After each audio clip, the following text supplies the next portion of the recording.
Bahujan Samaj party का मैं बागी हूँ। बिरलाल जैसे डीजीपी जो बने थे मेरे सगे रिश्तेदारों में से हैं। जब मैंने बगावत किया उन्होंने मुझे धमकाया। हमने कहा मिस्टर बिरलाल, न तुम डीजीपी रहोगे न बहन जी मुख्यमंत्री रहेंगे। हमारे समाज के लोग जानते हैं कि मैंने कहा कि जिस नेता ने मेरे समाज को निगलेक्ट किया है मैं उसको निगलेक्ट करता हूं और उसको दोबारा सत्ता में नहीं आने दूंगा। ये मेरा संकल्प है। लोग जानते हैं लाल पर्चा हुआ था, हम 3 साथी 1 लाख पर्चे अपने इस पीठ पर रख करके पूरे प्रदेश में घूमा।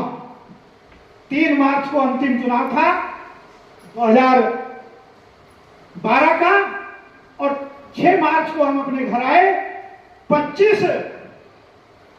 25 मार्च को मैंने आपके इसी क्षेत्र से आपके बीच की बहू को मुख्य अतिथि बनाकर सम्मानित करने का काम किया। एक बड़ी रैली हो गई थी, मैं ऐसा सोचा नहीं। लोग जानते हैं, यहां से भी लोग गए थे। कहने का भाव है कि आपके अंदर यदि अम्बेडकरवादी हो तो आप निडर बनो। एक हमारे गंगाराम कुटार जी थे, वो अन्य सचिव थे। उस समय 95 सरकार बनी, हम लोगों ने मुख्यमंत्री के स्टाफ में रखवा दिया और वो इतना तेजी से काम किए कि वो अब खुदे मुख्यमंत्री बन जाते थे, जो नहीं तो आदेश कर देते थे। सबसे पहले बहुजन समाज पार्टी की सरकार में सबसे पहले उनको बर्खास्त किया गया। और वो कहते थे, वो गीत गाते थे, कविता कहते थे कि जो ना डरता हो मरने से, बांध कफन हमारे साथ चले वो हमारे साथ। तो आप लोगों ने यहाँ पर जानते हैं। साथियों, कहने का मतलब है कि जो निडरता, जो हिम्मत, जो साहस माननीय स्वामी प्रसाद मौर्य जी ने दिखाई है वो कोई छोटी मोटी नहीं है, बहुत बड़ी चीज है। जब इतना जलजलाती हुई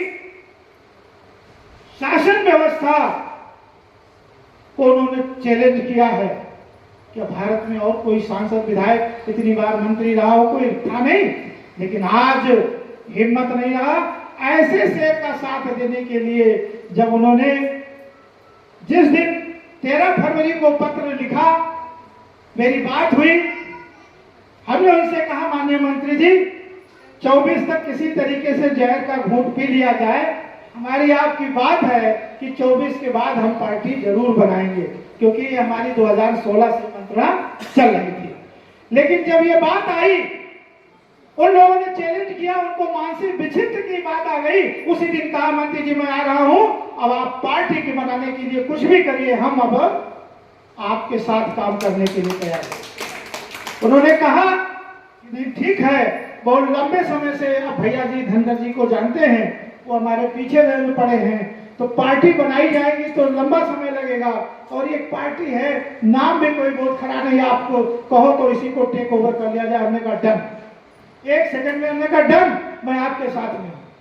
और रात में हम भाग कर आए, मंत्रणा हुई, हमने कहा सब कुछ है, आप सब कुछ छोड़ दिए हैं, कोई ये आप पर लांछन ना लगा सके कि लाभ के चक्कर में अभी एमएलसी बने इसको भी उनको लाभ मार दो, हम आपके साथ में जो भी होगा।